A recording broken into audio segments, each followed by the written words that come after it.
Mm, Karibuni. Apologies, we kept you at the door for a minute. Just having everything in order first. You're welcome. Please feel free to say or to register your presence by sharing your name, your school, and how was your day using an emoji. Yeah. So name, school, if you can unmute, say hi, feel free to do so. Yeah.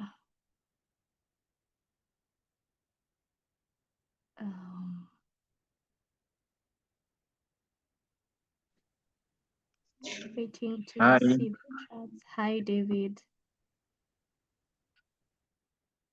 You're welcome. You just said hi. You didn't say school Yeah, and how hi. was your day.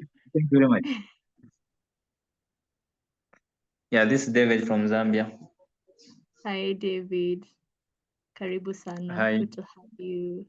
Baraka. Thank you very Day much. has been all smiley. Karibu sana Consolata School. Good to have you here, Baraka. Good to have you here, David. Good to have you here, Henry. From Strathmore School. It has been this week. Good. Thumbs up. Nice. Let's keep chatting in. Yeah. Good to have all of you. If you can unmute, please unmute. Yes, Clara. I'm Clara from Olympic National Polytechnic. I'm a Sorry, student Clara. at Clara, I couldn't hear you clearly. Like your school. I'm from Olympic National Polytechnic in Nandi Ah, County. okay. Nice to have you, Clara. I hope you've had a good day. You all are welcome. I'm gonna stop sharing this suicide poster, the poster on our webinar tonight. Radina, if you could please help me share the Imsingi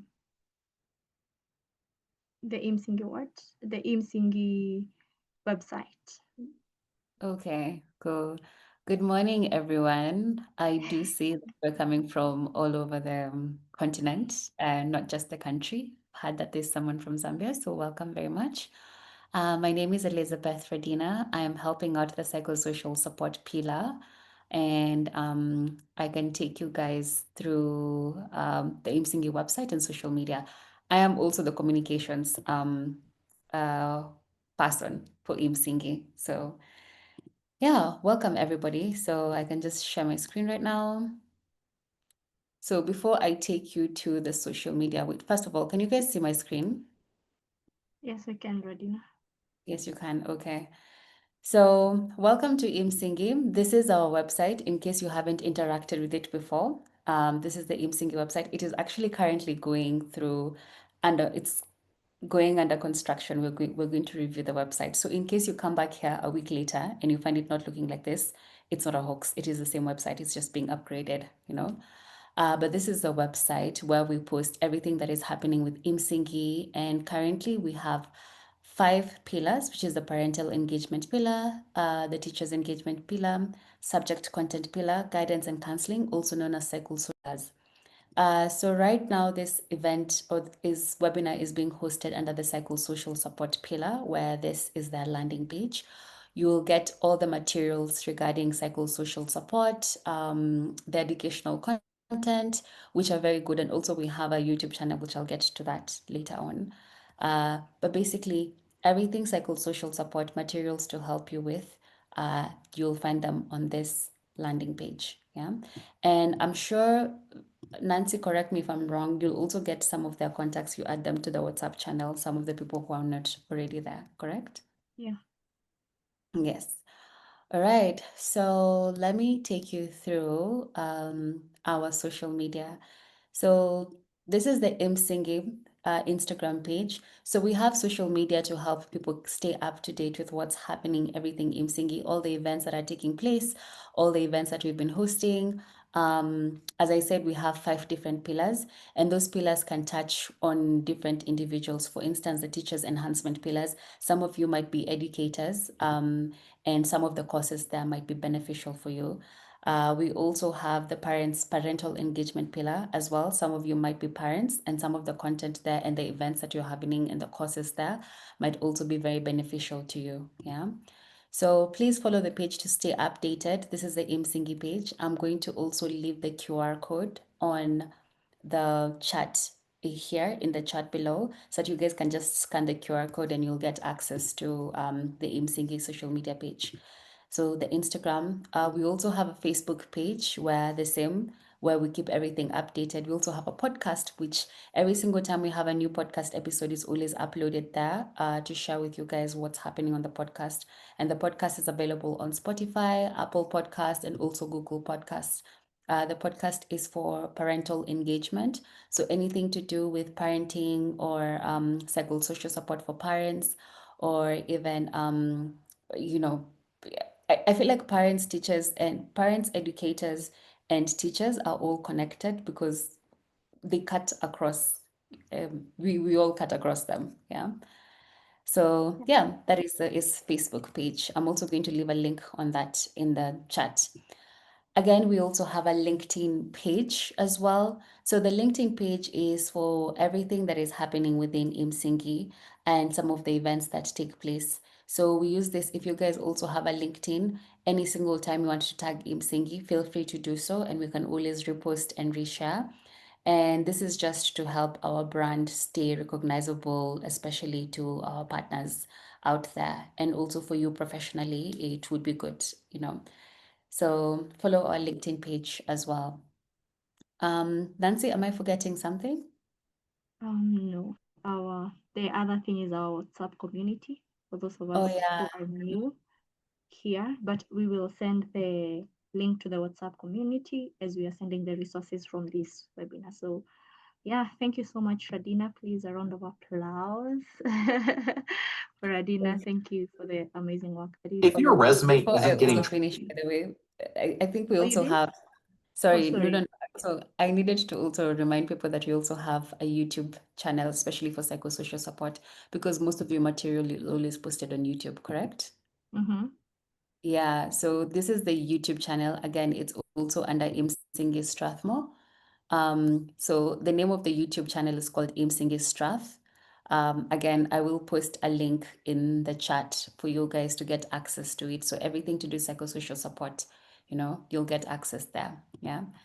So yeah, Nancy, I'll leave you to take it over from there as I post the links on the chat box, and everybody enjoy this webinar. Thank you. Thank you, Radina. Once again, you do an amazing work. There's a lot that goes on, and if it's not out there to other people apart from us, it would be in vain. So thank you so much. We love and appreciate you here. Let's continue introducing ourselves. Thank you, Cleophas. Thank you, Gakuria. Thank you, Dorcas Paris. But in the interest of time, allow me to introduce and call forth our presenter and the person who will be facilitating this evening. She is not new to us. It's our amazing Victoria. Victoria is the pillar lead of the psychosocial pillar in ImSinging. Professionally, she is a clinical psychologist, and the topic for tonight is something she has taken time to research. She literally did a thesis on it. So we are all having our papers and pens, our books and pens ready to learn. So a round of applause, please, for Victoria Mwema, our facilitator for tonight. Karibu sana, Victoria. Oh, thank you, Nancy. Thank you for the pressure as well. I will do my best to meet the expectations. So a very good evening to all of us, and karibuni sana to the webinar this evening. Glad to have you. Of course, this is not our first webinar. We've had a series of webinars in the past.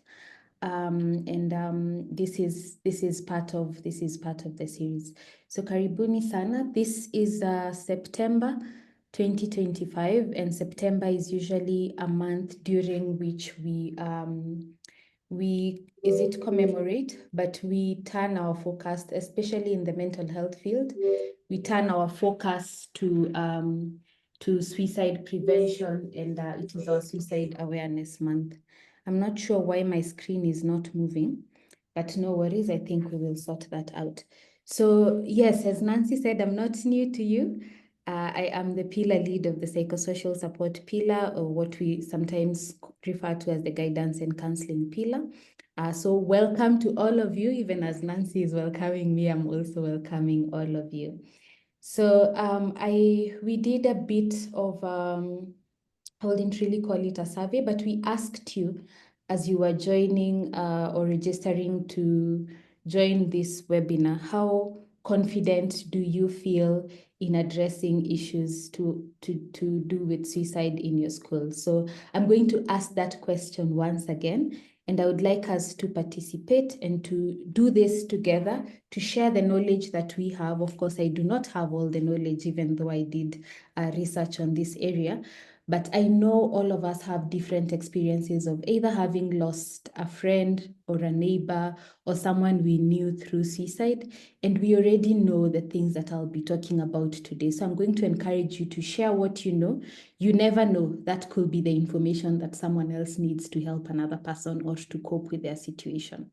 So again, on a scale of 1 to 5, how confident do you feel to address issues of suicide when it comes to the learners you work with? So whether you work with learners in a school, in a CBO, in an NGO, whichever place you work with learners, how confident do you feel in addressing issues to do with suicide? If someone said they are having suicidal thoughts, how confident do you feel in addressing that? So scale of 1 to 5, please put whatever number comes to mind on the chart, 1 being least confident and 5 being the most confident.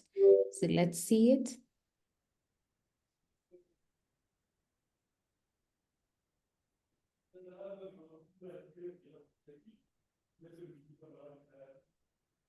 Okay, I don't know if we need to mute someone.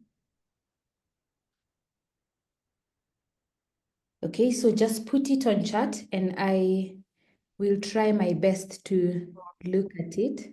Okay, I'm seeing, Nancy, maybe you can help me. I'm seeing 2, 3, 1, 2, 3, 2, 2. Baraka says 2, Henry says 2. So keep that figure in mind. Please post your figure, and if you do not get to post it on chat, at least write it somewhere on a piece of paper. We are going to revisit it at the end of this session. We are going to revisit that figure. So how common, as we begin, how common is suicide? Is this just a one-time thing, or how common is it? How often do we hear about suicide? So just to start us off on some quick facts, every year around 720,000 to 740,000 people die by suicide globally. This is the entire world. This is globally, so in the world. 720 to 740,000, almost close to a million people die by suicide globally. The other interesting fact, or maybe not so interesting, is that among young people and adolescents included, that is 15 to 29 years, suicide is the 3rd leading cause of death in adolescents and young people globally. When we come to Kenya and look at the numbers in Kenya, the numbers look a little bit different. There are other causes that lead to death for young people that exceed or that are ranked higher than suicide. And one of the reasons is because the data on suicide in Kenya is underreported. Someone will die by suicide, but because of the stigma that we associate with mental health, with mental illness, as well as suicide and our cultural expectations, our cultural beliefs around suicide, these things go unreported. So even to find data on suicide in Kenya is quite an uphill task. So it is pretty common. If this has happened in your neighborhood, in your school, you're not alone. There's an entire 720 to 740,000 people globally every year who experience the same thing. So in the study that I mentioned, because I did a study around last, I think 2022, 2023, but this was with adolescents in urban informal settlements. And out of 300 adolescents, 36.5% of them, so that is almost 1 in every 3 adolescents reported to be experiencing thinking about suicide, which is what we call suicidal ideation. And we will be unpacking these terms as we go. So the other reports that I was just trying to look at reports that are online, whether they've been reported by the media or they've been reported in our news reports, and trying to see how young are the children who've died by suicide. Do we have young children, much younger children who've died by suicide, or is this something that just happens to adults? So there are reports of, in June 2020, we had a 6-year-old in Malindi who died by suicide. In 2025, there was a 9-year-old in Homa Bay. In 2019, there was another 9-year-old in Nyandarua. I don't know which year this is, but there's a 10-year-old in Naivasha. There's a 13-year-old in Tharaka Nithi in September 2022. So this is not an issue that is specific to one region. It happens across the country. It happens to children as young as 6 years old. So if you are a teacher who's teaching much younger children or teaching adolescent, you're at home, and this issue is bound to affect your classroom. So it is not something that happens to other people. It is something that could happen to us closer home in our classrooms. Okay, so what are we going to learn in this session? In this session, we are going to focus on 3 things. The topic of suicide prevention is pretty wide, but for this next hour or 40 minutes, we are going to try our best to ensure that we understand what suicide means, what suicide behavior is, and then what is suicide ideation. So we talk about suicide ideation sometimes. We are going to try our best to ensure that we understand these terms around suicide. And then we are also going to ask ourselves and also try to answer the question, what actually causes suicide? I've seen online when people are reporting cases, they'll say a 10-year-old died by suicide because they were not given money, or because they didn't have food, or someone died by suicide because of a relationship, or because I saw another report that said someone dies by suicide over chapati. So we're going to be answering those questions. Do people die by suicide because of food? Is it because of relationships? Is it because they got bad grades in the national exams? Are those causes of suicide in reality? Then we'll also move on to suicide prevention, which is an area that most of you expressed interest in. Okay, so to start us off, I don't know why I'm not able to take my screen back, but it's okay. I've already given you Mwakenya. So how do you define suicide in your community or in your school? How do you define suicide? So let's see some thoughts, some ideas on chat. How have you defined suicide in your school, in your community, even in your local dialect? Do you have a name for it? So let's see what's coming up on chat.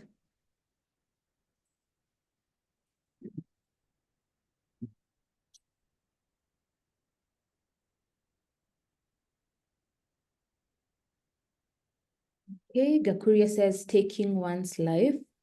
Yes, let's see some more. Doris says when one has no hope for life and they take their life. Thank you, Doris. Thank you, Gakuria. Let's see some more. Kuja says deliberately killing self.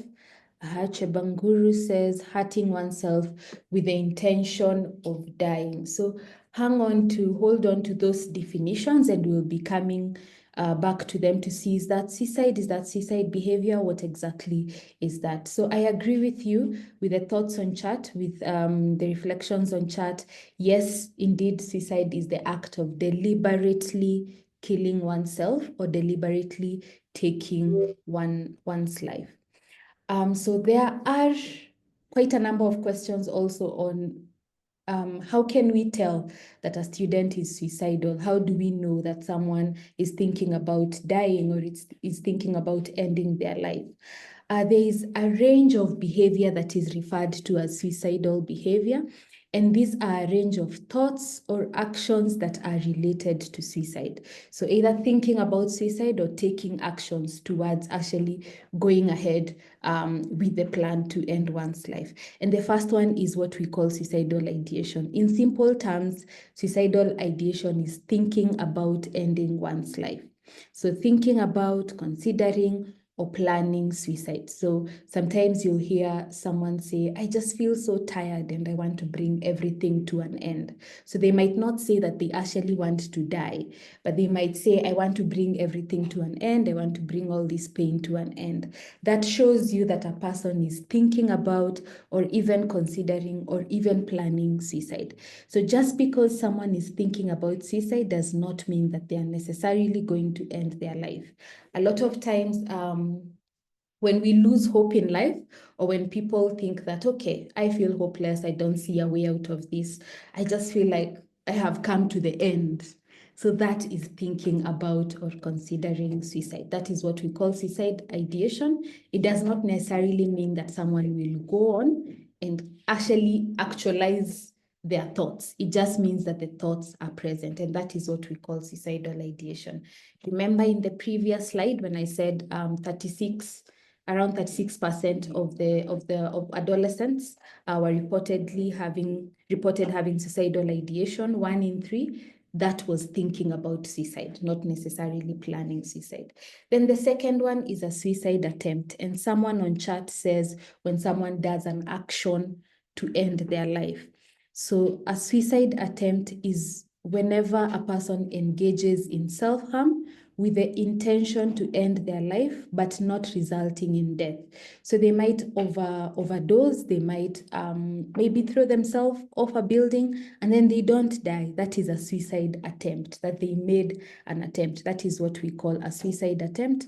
Sometimes we say that a lot more, the suicide numbers for males are higher than for females. And why is that? Because when males attempt suicide, whether it's male adolescents or male youth, or it is male adults, when they attempt suicide, they tend to use more lethal means, and therefore it ends in actual death. But women tend to maybe think about even attempt, but they are a bit softer on the means that they use, and not all the time the attempt leads to death. Then the third one is preparatory behaviors. For the people who ask the question, how do I know that a learner is considering suicide? How do I know that a person is considering suicide? These are what we call preparatory behaviors. These are actions that a person, a student, a young person, an adolescent takes towards attempting suicide, such as collecting pills that they'll use to overdose, or writing a note, or purchasing items that they can use to actually end their life. This is a reflection question to all of us. What actually causes suicide? I would love to hear from all of you. What are your thoughts on what causes suicide? So please share your thoughts on chat, and we will try and read them out. What actually causes suicide? Let's hear it.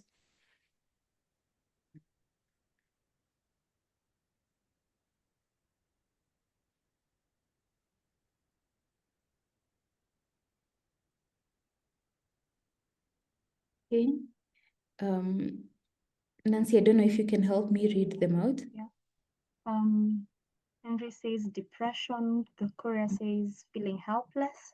Unida says depression. Someone else says unmet demands. Miss Juliana says depression.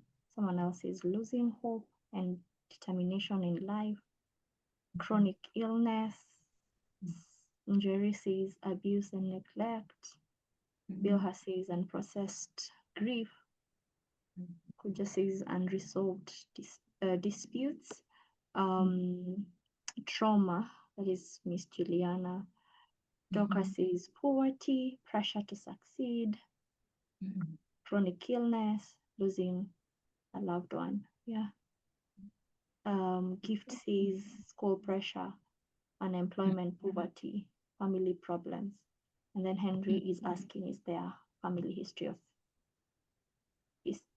of suicide?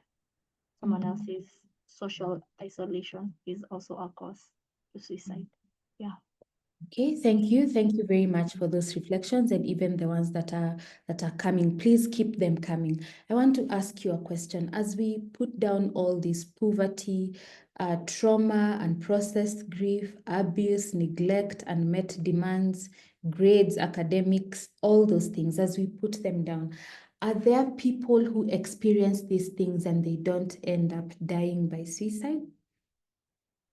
That could be a yes, or it could be a no. Do all people who experience trauma, depression, unmet demands, and processed grief, feelings of unworthiness, do they all end up taking their lives? And what do you think? What do you think? Is it done deal that as long as you're experiencing these things, you then will end up taking your life? What are your thoughts? What are your thoughts on this? I would love to hear from you.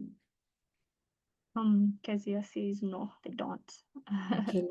Yudia says no. Actually, everybody says no. Henry says no. I think coping mechanisms are different. Dorcas, not at all. Jerry says no. Bill says feeling like one has been let down. I think that's another cause over there. Someone else says very few. Kuja says no. Monica says not at all. Yeah, and Elizabeth contributes to the causes by saying health issues is some of the causes that lead to suicide, or causes of suicide. Yeah. Okay, and thank you. Lavita says not at all. Yeah. Okay, thank you. Thank you, guys. I'm hearing 100% of us are saying no. Maybe also because we do relate to having these experiences, that the experience of unmet demands, depression, life pressures, and all that are pretty common. But there is a specific, we could call it a mindset, or we could call it a group of components that when we bring them together, then they can lead up to an actual suicide attempt. Remember when we talked about a suicide attempt is when someone actually takes action towards ending their life. And there are three key factors. The first one is perceiving oneself as a burden. So a person, a child, an adolescent, a young person gets to a point where they start looking at themselves as though they are a burden, that I am a burden to other people. Maybe other people will be better off without me. Then the second one is the loss of the sense of belonging, that you don't feel as connected to people, you don't feel as connected at home, you don't feel like you belong both at home and at school, you don't feel like there's a place where you are valued or where you're deemed to be actually part of a group or part of a community, part of a class, that you lose that sense of belonging. Then the third factor is the ability to carry out the suicide. So there's perceiving oneself as a burden, there's the loss of sense of belonging, and then the third one is the actual ability to go ahead and carry out a suicide. So we will look at how these three factors actually interact. So the first one, we've talked about perceived burdensomeness, that someone starts to look at themselves as a burden. Maybe my family will be better off without me. Maybe if I died, my parents would have an easier time because it seems like I bring to them a lot of problems. That is something I hear a lot of my clients say, or patients say, depending on how you practice. So that's something that is very common, that I I think if I died, my parents would be better off. Maybe my family will be better off if I wasn't there, if I wasn't part of them. So that is perceived burdensomeness. Then the second one is forget about the language. It's thwarted belonging, but it's a loss of the sense of belonging, that you don't feel like you belong. You don't feel like you are valued. You don't feel like your presence is wanted, that you feel like you do not have a sense of belonging, whether this is in school or it is at home. Remember, as teachers, as educators, as heads of schools, as people who interact with children or are in charge of children and young people and adolescents, the classroom or whatever programs that we run for learners are actual opportunities for creating a sense of belonging for them. So it's possible that a child might not feel like they belong at home. Maybe their parents are so stressed, they tell them, I don't even know why I gave birth to you. I don't know why I had you. I wish my life did not have you. Some parents get to that point. But school is an actual place that can create a sense of belonging for children, whether they are children or young people or adolescents. I know we have a mixed group here. Then when these two factors come together, when someone is experiencing the sense of, I am a burden to others, so they perceive themselves as a burden, and they also lose that sense of belonging, then this gives birth to the desire for suicide. So they start desiring to end their life. Now, these two do not necessarily mean that this person or this child or this young person is actually going to go ahead and carry out the suicide. It just gives birth to the desire to end their life. The third factor that needs to be present is the capability to carry out the suicide. By capability, we mean two things. One is the access to means. Do they have access to go ahead with their desire for suicide? Do they have access? In the Western countries, we hear a lot of use of a gun to end your life. Do they have access to an actual tool that they can use to carry out a suicide? It could even be access to a place where they can throw themselves off a building. And I am sorry, I know this webinar is going to be a little bit triggering. And if you find that this is too much for you, you're free to step out and request for a recording, maybe later after this. So I should give you that bit. I should give you that information. If you feel like this is too much, it is okay to step out. I know this can also be triggering for people, but it's education we also need to learn. Okay, so that said, the third factor is the capability to carry out the suicide. So that could be the access to means. And the other angle of capability is that this person has gone through so much pain or a lot of painful experiences that dying is not viewed as such a painful thing. Their threshold for dying for pain, they have a higher threshold for pain. They feel like, okay, dying, I've experienced more painful things. I did not die.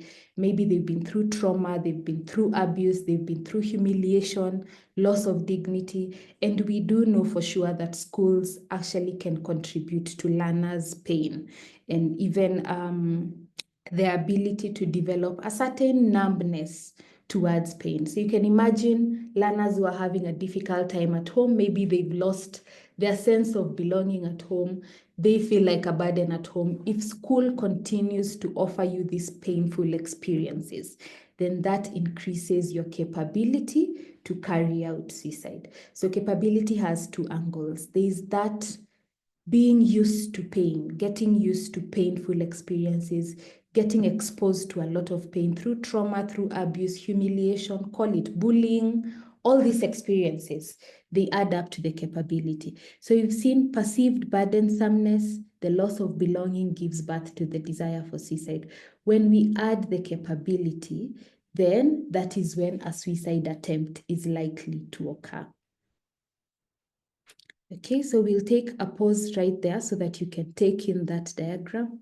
Perceived burdensomeness, it interacts with the loss of belonging, and then it gives birth to the desire for suicide. Sorry, that is my eastern side coming online. If we add the capability to carry out suicide, both the ability and the access to means and experiences that have been painful that make you feel like, okay, dying is not such a big deal, then that is when we are likely to have a suicide attempt. What are some of the means that we've had people have used to maybe carry out a suicide? Are there stories that we've had, and what are some of the means? When we talk about access to means, what are some of the means that people have used?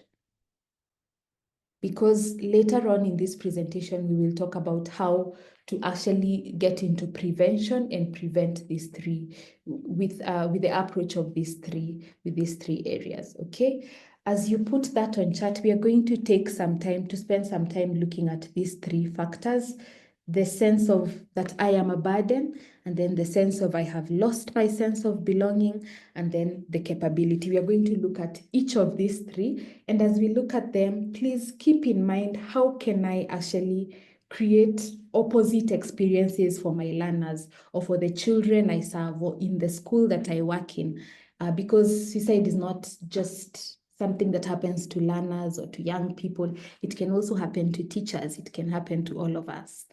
So how do we, as we go through all three factors, keep in mind, how then can I reduce or eliminate these factors that actually lead to a suicide attempt? So we will start with the first one, which is that sense of that I am a burden. And the sense of I am a burden is pretty much thinking that one's death is worth more than life to the people around them. So this is maybe someone who is thinking that my death is worth more than my life to the people around me, or that others would be better off if I was not here. That is perceived burdensomeness. And there are different components to this sense of I am a burden. And the first one is a bit of self-hatred, feelings of being a burden to others, and then negative self-worth. So looking at oneself and thinking, maybe I'm not worth much. So viewing oneself as useless or even as incompetent. Then belief in death's value, that is believing that one's death would actually benefit others, that their dying would actually maybe lift a load or make life easier for the people around them.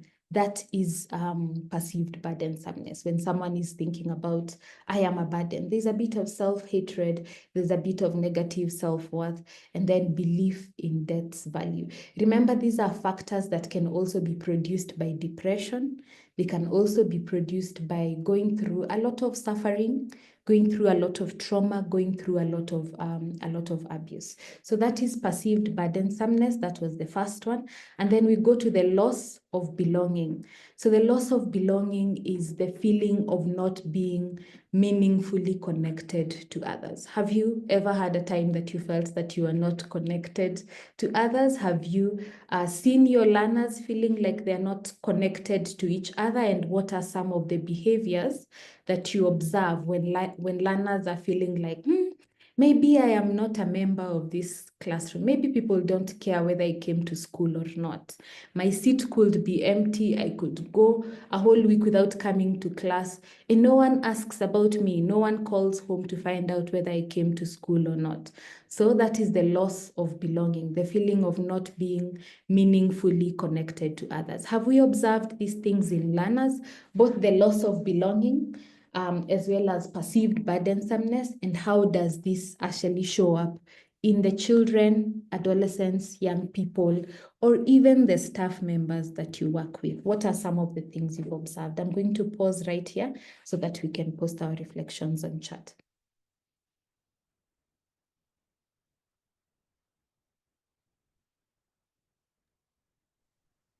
Please come again with a question towards the end.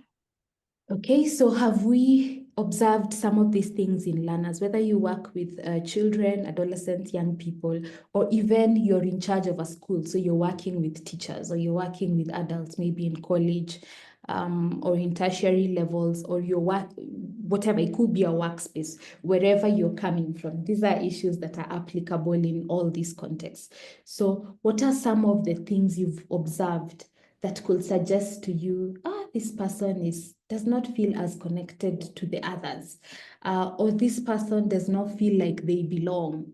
So that loss of belonging, when we talk about loss of belonging and we talk about feeling like one is a burden, what are some of the things you have observed or even heard? You could also talk about your own experiences and say that you're sharing for a friend. So yeah, please feel free and just share with us, how does this actually present in your observations?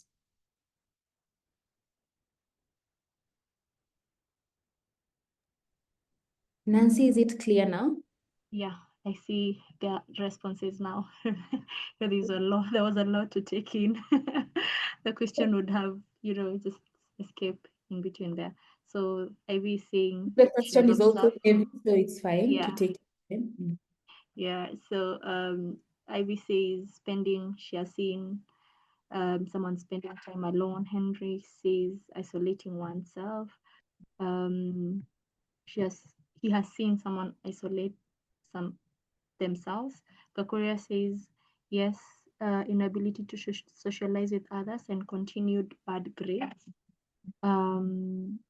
Wamboy, if you could please type again. I'm not sure what word that is. Njeri says irritability is one of the things she has observed. Kezia says consequences of bullying can cause isolation. Withdraw from people, that is what Choice, since isolation has been quite something around the environments of those who are attending tonight. Gakuria, inability to meet the needs of the family, something she has observed. Wilha, keeping quiet. Levinta, I hope I pronounced that right, doesn't associate with others. Someone else shares lack of shared interest, avoiding eye contact. That is Henry. Sudden silence in a person, Wambui. Withdrawals from Sarah, and completely immersing into alcoholism. Rachel, that is something she has observed. Drug abuse and isolation and withdrawal from Wilkista. Yeah, those are some of what have been shared. Actually, all that has been shared. Thank you. Thank you, Nancy, and thank you to all of you who've shared all these observations. The lack of shared interest, someone who pulls away from others, does not associate with others. I've seen something around eye contact, so not being able to connect with others through eye contact, consequences of bullying, so isolating, being irritable, inability to socialize with others. Remember, these are telltale signs that could show us that maybe this person is losing the sense of belonging. We talked about the 3 factors that have to come together for a suicide attempt to occur. So this could be a telltale sign for just one. So just because someone is isolating does not necessarily mean that they are going to die. But when we start to observe these things and when we start to observe behavior that is out of the norm, especially with learners, you can tell that they are losing a sense of belonging. You can tell that they're starting to feel like a burden. Then you can ask yourself, is this person at risk of suicide? And it is okay to ask.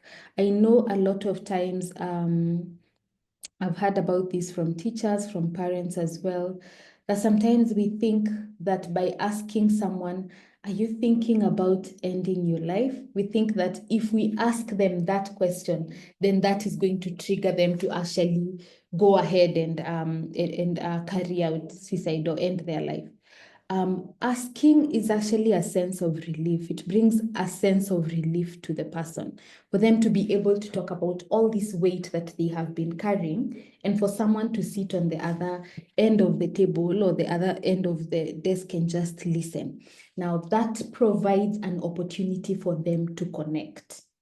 So asking, I just want to clarify this before, in case we don't revisit it, asking a learner or asking a child or even an adult, if you have reason enough to ask them, you're seeing, okay, I've seen them isolating, I've seen them pulling away, maybe I've had them say things that insinuate that they might be thinking about ending their lives. It is okay to ask. You can ask, I've observed this and that and the other, and I am concerned about you, especially if they're self-harming.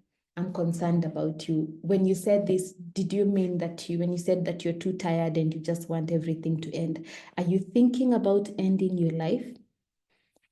That is an important question, and it is an opportunity for them to actually talk about it. So do not be afraid of asking. Please ask.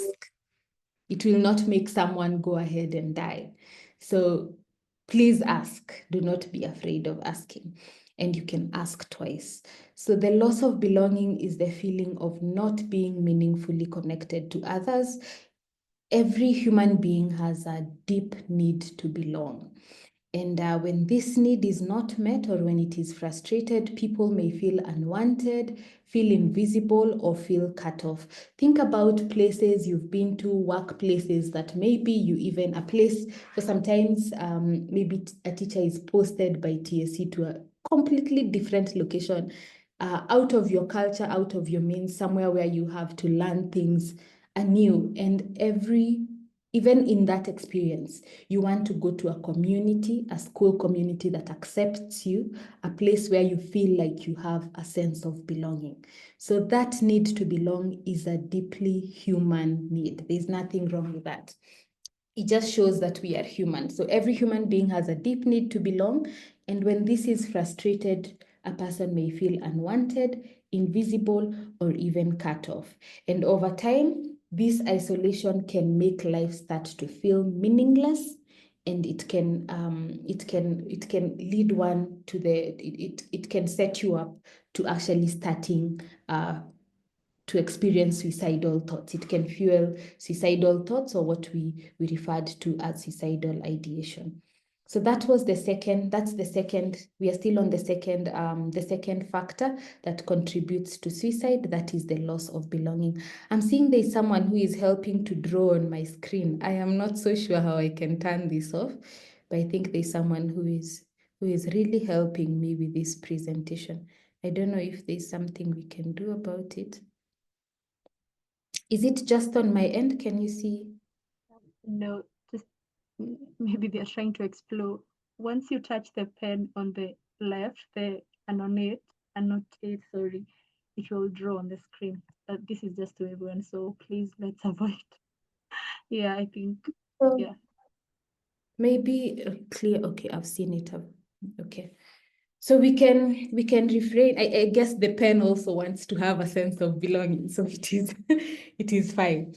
Okay, so the loss of belonging has also different components. And the components of this loss of belonging, one is loneliness. So feeling isolated and disconnected from others. Remember, we've said it's a very human need to want to belong or to want to have a sense of belonging. And the second component, apart from loneliness, is alienation. So starting to exclude oneself and to marginalize. Sometimes we marginalize ourselves, for sure. But also we have to appreciate the fact that there are some groups of people, or there are some groups either because of being different, whether it's because of your skin color or it's because of a disability that you're abled differently, or it's because of a feature that makes you stand out. Sometimes it's even an accent, and you have to watch for those kids in class who, for whatever reason, they are different from other children, and that makes them stand out.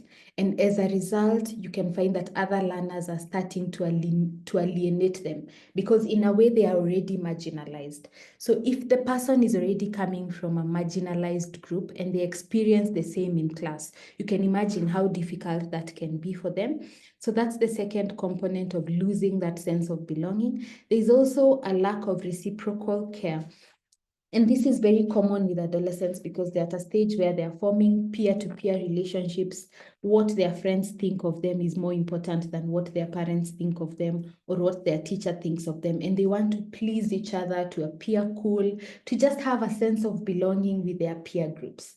So even in their relationships, they want to be able to experience mutual caring. And this is the place where bullying actually is a risk. Bullying can actually drive someone to actually develop suicidal thoughts, because bullying will take down your sense of belonging, because that's being excluded, and while at it being abused while you're being excluded.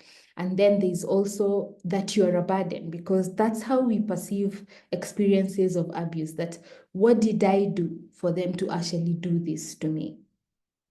So there's that lack of reciprocal care, that the care is one-sided, experiencing a lack of mutually caring relationships. And while we are on that note, I think it's very important to teach adolescents how to have healthy relationships, whether it's friendships, even how to identify friendships that are good for them, so that when they give, whether it's by giving, by being present for their friends, they are also with friends who reciprocate that level of care.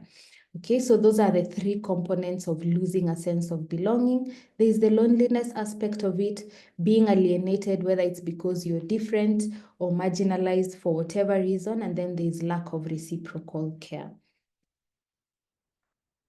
And this loss of belonging happens at different levels. At the peer-to-peer level, there's bullying, there's rejection. It could be others are forming cliques and they're not including me. There's cyber exclusion. There's moving schools. Often children who move schools often have a hard time connecting, and they have a hard time forming community, because while they are here adapting to a new school, they are moved to another different school and they have to adapt all over again and create a new sense of belonging in a completely different school. That's the peer-to-peer level. And this happens to teachers as well. So this does not only happen to learners. It's a very human experience. Bullying at work, rejection at work, all those contribute to a loss of belonging. Then at the family level, remember the learners are coming from families too. They're not just showing up in your classroom from the bushes. They're also coming from a family.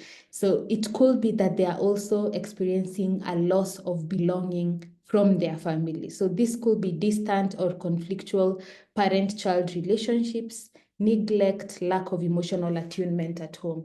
Especially you want to watch over children who are going through separation or divorce of their parents. So that experience of feeling like there's something that is going on with my parents, they're choosing, it's almost like they're either choosing me or not choosing me, something of that sort. We know that divorce and separation have very adverse mental health effects on learners if they are not addressed. So these are issues that can be addressed by a school counselor or by a counselor to just help that child regain that sense of belonging. So there's the family level, there's belonging at the family level, where either parents are distant. It could even be that a parent is absent or a parent died. So the loss of belonging could be for any reason. Distance, conflict, neglect, lack of emotional connection with the parents. And then at the school environment, how this loss of belonging happens is lack of teacher support, that I just sit at the back and the teacher never looks at me. They never connect with me. They never ask about me. If I'm absent, they'll never care. Sometimes I know we've talked about teacher mental health. So we understand that teachers sometimes are going through a lot of other things, and it can be a bit challenging to be there for all your learners. But is there something you can do to promote a sense of belonging for your learners, even if it is noticing? Your sweater looks nice today. You have a nice shirt. Oh, okay, you have a new hairstyle. That is being noticed. It is showing that you actually do belong here. Or a child was absent from school, and maybe they were not present on the first day of school, and you ask them, where were you? We did not see you in the first day of school. Or you went for a school trip and they could not come because maybe they did not have money. The simple noticing, we missed you at the school trip. Those are some of the things that can make a child feel like they actually belong in the classroom. That is a sense of belonging. So losing that is what loss of belonging looks like in the school environment. Feeling unseen in class, no sense of being part of the school community. Okay, then in the wider context, when we think about tribe or religion or sexual orientation or disability, these are some wider context issues that make people to be a bit more alienated because there's a bit of stigma, actually a lot of stigma that is associated with it, whether it's because of their tribe, their religion, their disability, sexual orientation, all these things. So if you think about this loss of belonging and we think about the wider context, what are some of the issues that are bound to make your learners, the children you work with, the young people, feel like they're losing a sense of belonging? It could be a wider context issue, it could be a school environment issue, it could be a family level issue or a peer-to-peer level issue. So please, I would love to hear from you. What are your observations around this?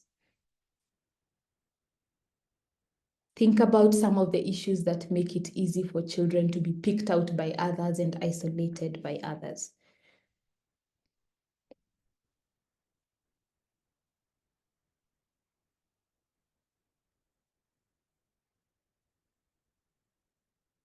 Okay, I know that information is a lot, so I'll just give you a minute to think about it and then let's see some reflections.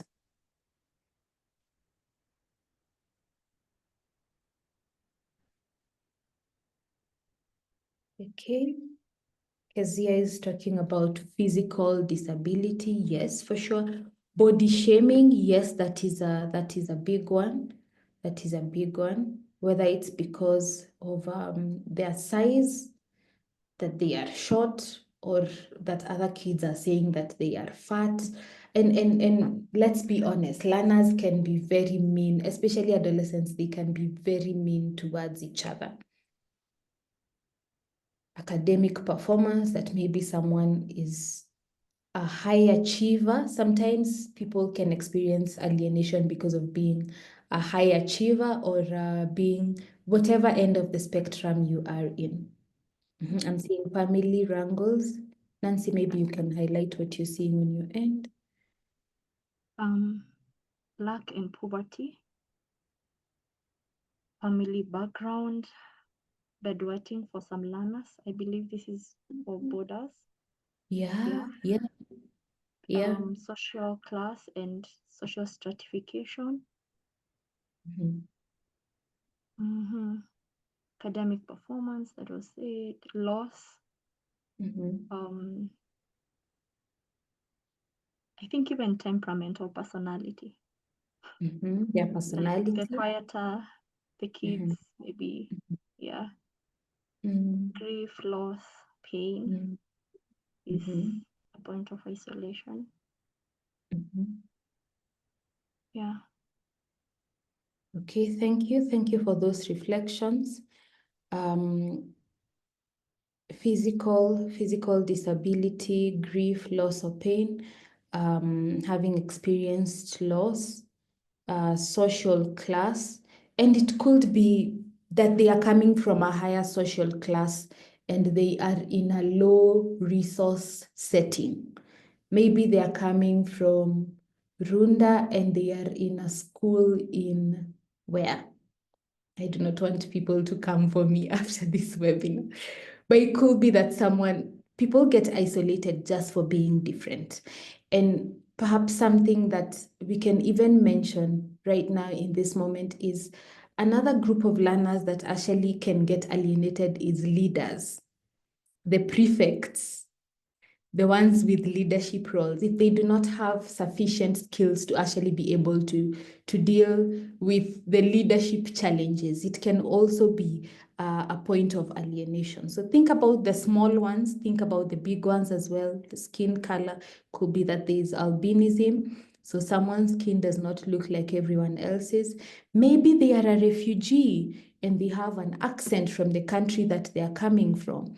It could be that especially in this age of social media where we tend to know about families before they talk about what is going on, before even the kids talk about themselves.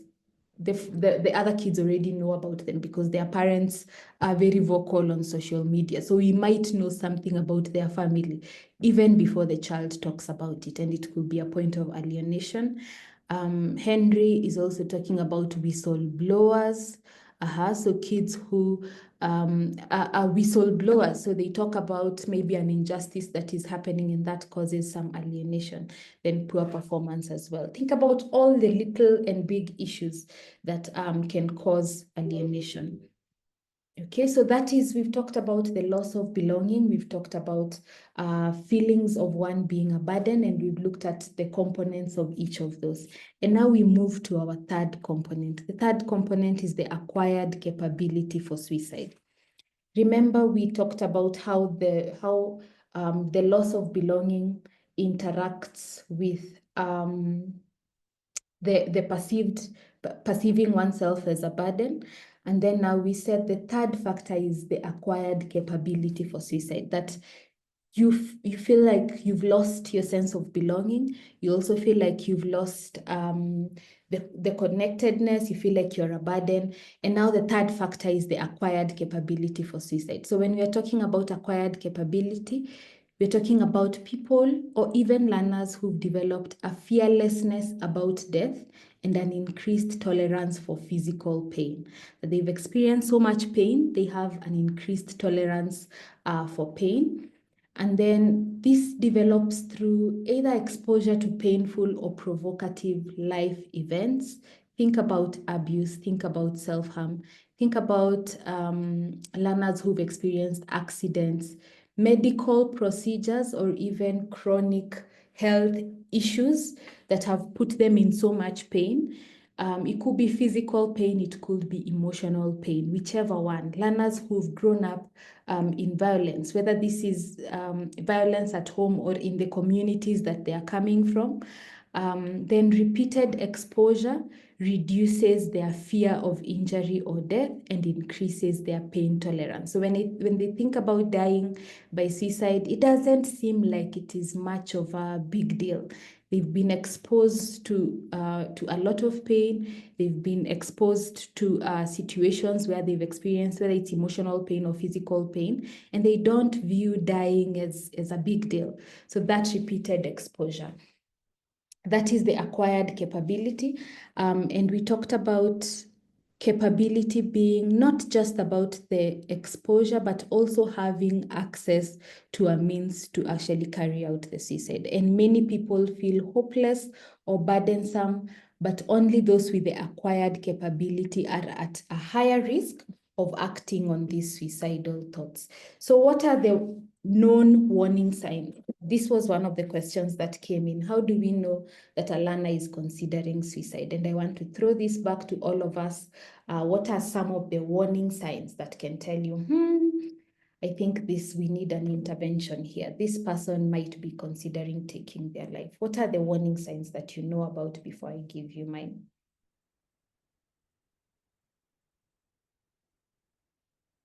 Okay, so let's hear it.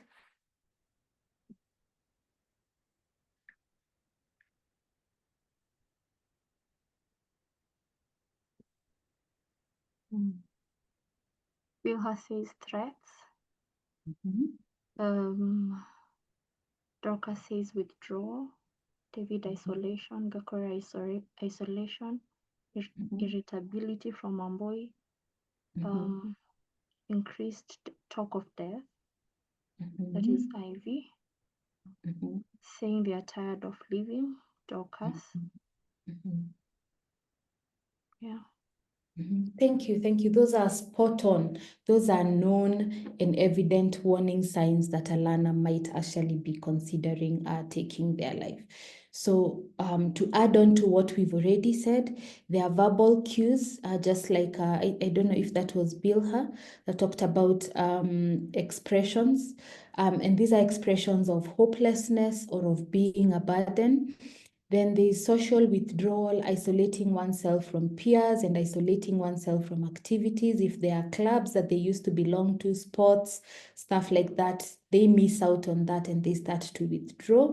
Then there are academic changes. One of the areas that teachers can very quickly note that something is happening to your learners.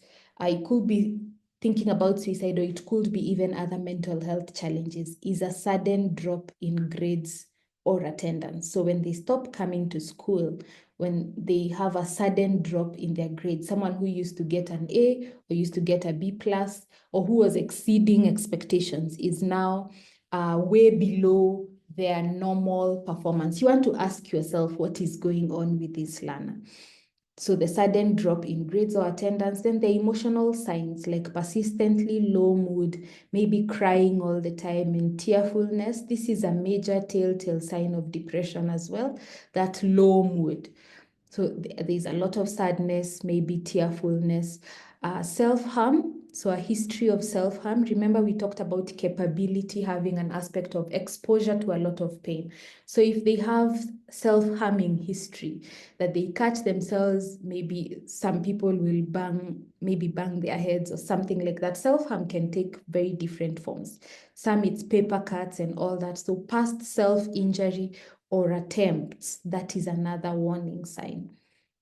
Then risky behaviors, especially adolescents, we know this is very common with adolescents to engage in risky behaviors, but when they start engaging in risky behaviors, this can be a telltale sign as well, engaging in substance use or even reckless acts, maybe threatening, just like someone said, threatening to throw themselves off a building, threatening to throw themselves in front of a moving car, whatever threats, all those forms of threats.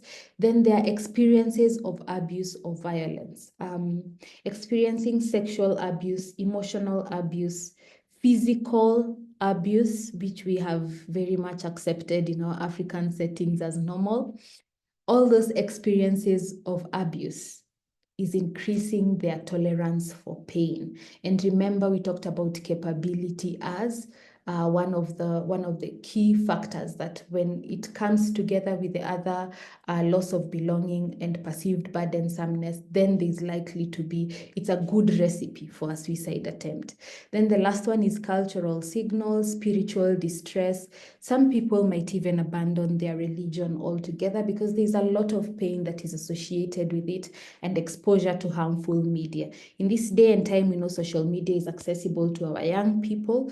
So you might want to know what they're actually watching online. If you're friends and you create a safe, friendly environment, they can tell you what they've been watching. Maybe you might hear someone is watching a series that is all about death and has death themes, homicide themes and stuff like that. You want to be interested. Why is this person so fascinated by death and so interested in death?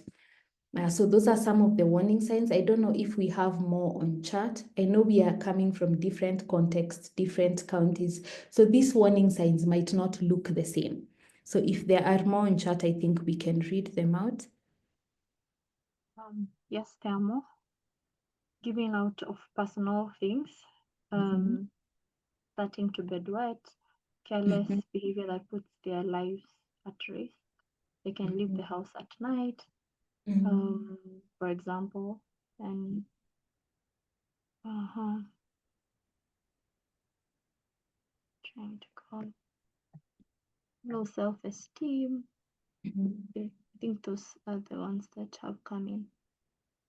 I've seen something on final trips to say goodbye. So some of them might write letters to actually say goodbye to their friends or say goodbye to their families, or text messages even on WhatsApp and say, guys, I'm just saying goodbye. I just wanted to tell you that I love you very much. If you hear anything happen to me, just know that I loved you very much. I tried my best and stuff like that. When you hear that and when you pick up on some of those final acts, then that is time to act and to act quick, especially when there is a final messages or final notes and stuff like that. That can be a telltale sign of where a person's mindset is at. So thank you for that. Okay, I'm also seeing giving out personal things, so starting to hand over personal things, because maybe there's a view that I won't need this anymore, so let me give this out. Okay, thank you. Keep them coming, and if we get a chance, we will be able to read them. So as we come to the end of our presentation this evening, we want to look at suicide prevention, and we are going to look at suicide prevention in a very simple way. So remember at the beginning when we talked about how feeling like a burden interacts with the loss of belonging to create a desire for suicide, and then having the actual capability to carry out, to actually end one's life, whether that is having access to means as well as exposure to repeated painful experiences, how that recipe comes together to actually be a perfect recipe for a suicide attempt. So when we think about the opposite of these things, how can we create a sense of belonging for learners? How can we create a sense that when they come to school, if you're running a program or maybe you're in charge of a workspace or whatever that is, that people feel a sense of, teachers when they come to school, they feel a sense of I belong here, I have a place here, I am seen here, and that they are actually valued. So what would be the opposite of this? How can we dismantle and eliminate these risk factors that actually lead to a desire for suicide and eventually to a suicide attempt? So when we're thinking about prevention, we want to think about promoting perceived usefulness and promoting a sense of value for the learners that we work with, for the teachers that we are in charge of. How can we promote that sense that someone is useful and a sense of value? We might not have a lot of control over what happens in other environments, but for the environment that we have control over, the school or the program that learners come to, how can we create a sense of usefulness? How can we create a sense of value? I would really love to see your thoughts on chat on how we can create this. The second factor is promoting social connectedness or belongingness. So allowing for learners to connect with one another. I know a lot of schools already have clubs. They have sports, they have drama, they have music festival.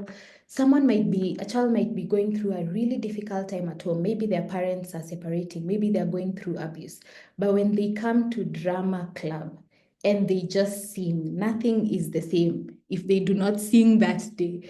If they're not present, we are not going for music festival, or we are not going for drama if they are not there. If it's art class, if we've not seen their art, then, well, I don't know. It is not happening.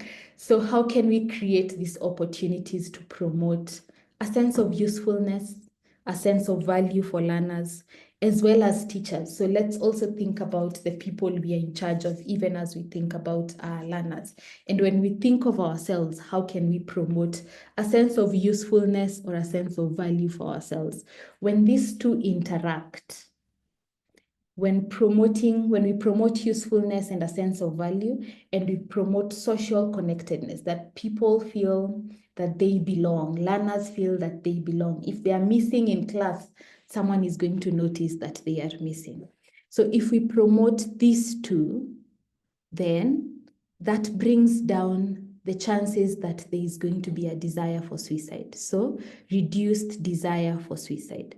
Then when it comes to the capability or the ability to actually carry out suicide or go through with a suicide plan, is to reduce pain exposure. So there are factors that are outside our control, but there are factors that are within our control. Can we make schools less painful for learners to be in? I know our previous webinar talked about creating safer classrooms. And I remember Florence touched on some of the abusive behaviors that go on in schools. So is it possible to actually reduce pain exposure for learners, whether it's emotional pain or it's physical pain? I know discipline is important, but how can we ensure that we are not re-traumatizing learners, or we are not creating more pain for them? And then also for part of the components of suicide prevention, especially if someone is already thinking about suicide and planning to carry out a suicide, is eliminating any form of access to means of actually taking their life. So if it's access to a gun, if it's that they can jump off a building, you ensure that they are in a safer environment. If it's they have access to pills or drugs that they can overdose on, you take that away as well. That is how to make the immediate environment safe. So for instance, there are some apartments where you'll see children are not allowed to go to the top floor because, well, if there isn't an adult watching them, you never know what could happen. So are there things we can do, even in structure, how our schools are structured? Are there places that learners could actually use those as opportunities or access to means to end their life? And is there something we can do about it? I'm not asking us to leave this webinar and go get paranoid about about blocking all the spaces. Remember, there are different factors that interact. So is there something we can do to reduce pain exposure as well as eliminate access? And when we promote usefulness and a sense of value, we promote social connectedness and belonging. That leads to a reduced desire for suicide. And when we eliminate access to means, we reduce the pain exposure as well. Then we reduce the chances that a suicide attempt will occur. Prevention is that simple. We are going to watch a very short video and then we will move on to questions and answers. Ready?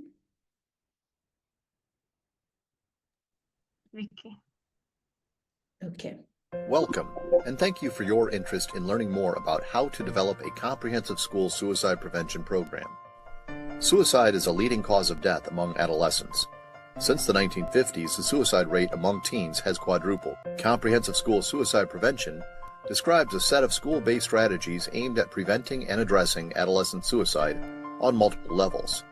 Effective comprehensive school suicide prevention consists of 3 levels: primary prevention, secondary prevention, also called intervention, and tertiary prevention, also called postvention. All 3 levels are needed to comprehensively address adolescent suicide. This website provides an overview of these 3 prevention levels and provides practical steps to ensure that each level is effectively addressed in your school. School suicide primary prevention refers to all school programs and activities aimed at preventing student suicide thoughts, attempts, and completions. These activities focus on raising faculty, staff, and student awareness of suicide warning signs, risk factors, and referral steps.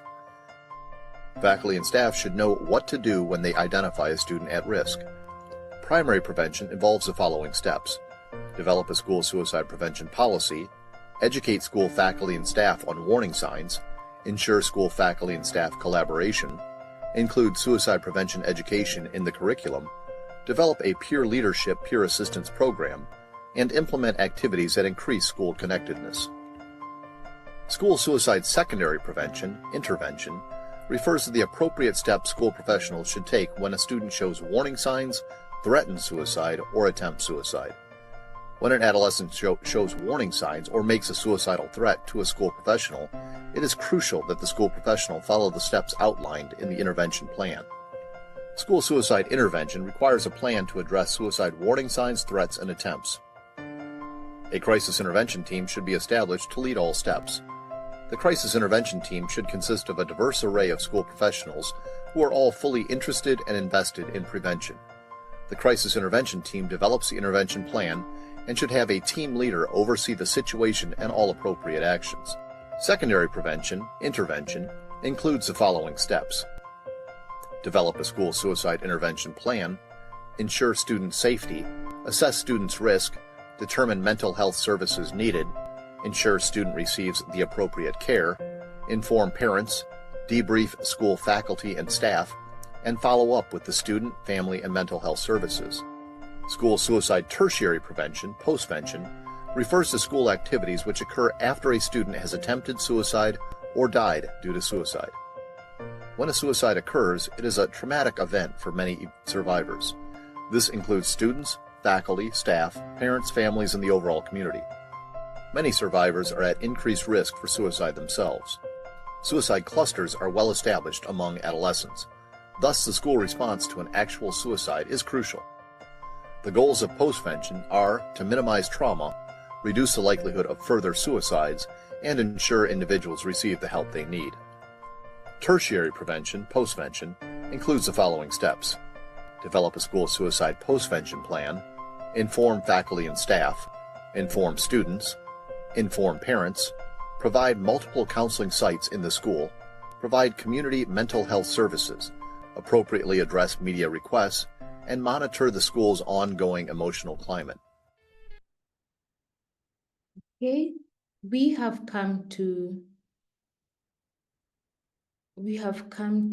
the end, and at this point, I would like us to move now to the questions as we come to the end of the webinar. So if there are any questions on chat, we could answer at least 2 or 3 questions, and then we call it a day. For sure, this is a very wide topic. We cannot be able to cover each and every one of them. Yeah, but let's see what we can do.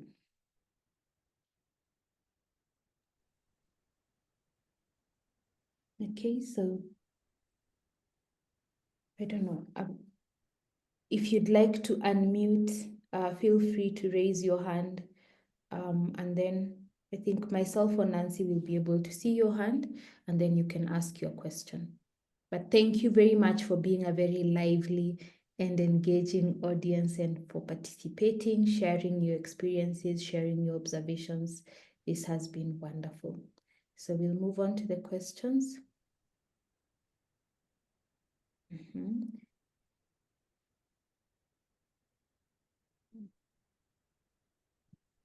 There's a question from Kezia.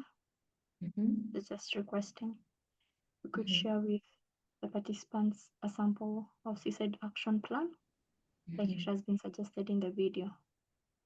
Okay, sure. Yes, we will share these resources with you after this webinar, the recording, the video, as well as the presentation as well. So you'll be able to have access to these resources.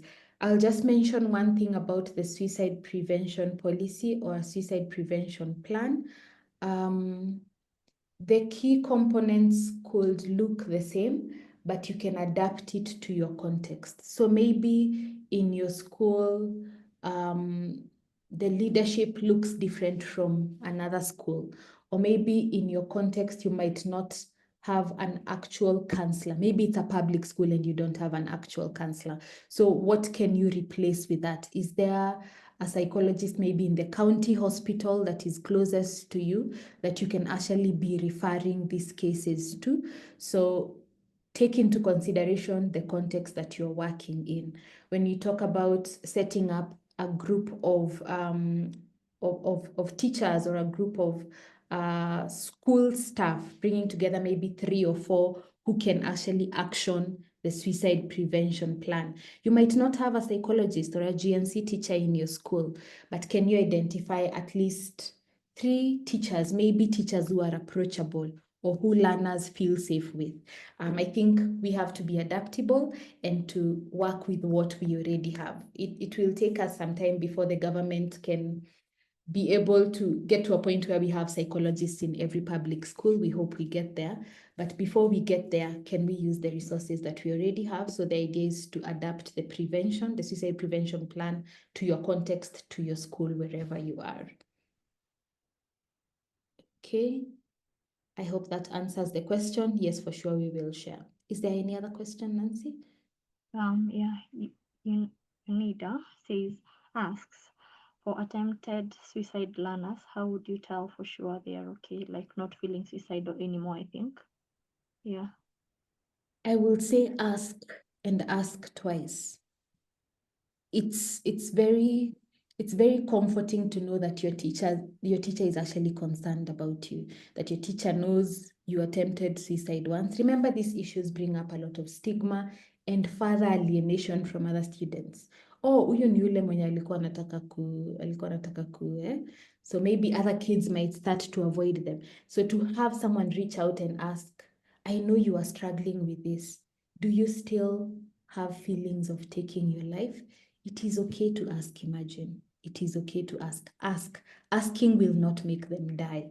It's actually a sense of relief to be able to talk about such deep and painful experiences. So ask, and ask twice, and keep checking up on them. I would say if the learner has already reached to the stage of a suicide attempt, or that they have warning signs, that there are already existing warning signs, then please refer them to a psychologist or a psychiatrist. Suicide is preventable. So they can get therapy, they can, if it's depression or another mental illness, they can get treated for it, they can have someone to talk to. So please refer them to a psychologist, to a psychiatrist, to a mental health professional, so that that issue can be addressed. When they come back to school, remember the 3 factors: return their sense of belonging, return their sense of that they are valued, that they are not a burden, and then reduce painful experiences for them. So is it possible to create more pleasurable experiences, more opportunities for them to feel like they belong and that they are part of your classroom? I hope that helps. Maybe we can take 2 more questions and then we will call it a night.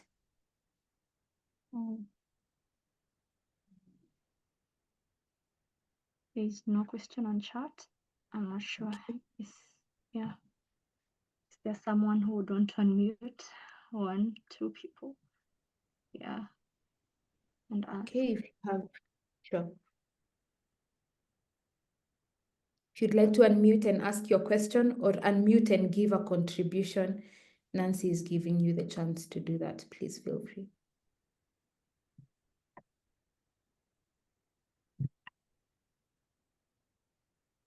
Okay, I think we will take that to mean there are no further questions, no further reflections. Thank you very much once again for joining us this evening, for being part of this webinar. I hope you've gained something valuable that you can start practicing as soon as tomorrow in your classroom. Remember to create a sense of belonging. Remember to create a sense of belonging, a sense of usefulness, a sense that that they are part of your classroom, that they are important, that your learners matter, and remember to reduce painful experiences. So thank you very much once again for joining the webinar this evening, creating time, being here with us. I have really enjoyed facilitating this and just chatting with you guys and hearing from you as well. So back to you, Nancy. Asante sana.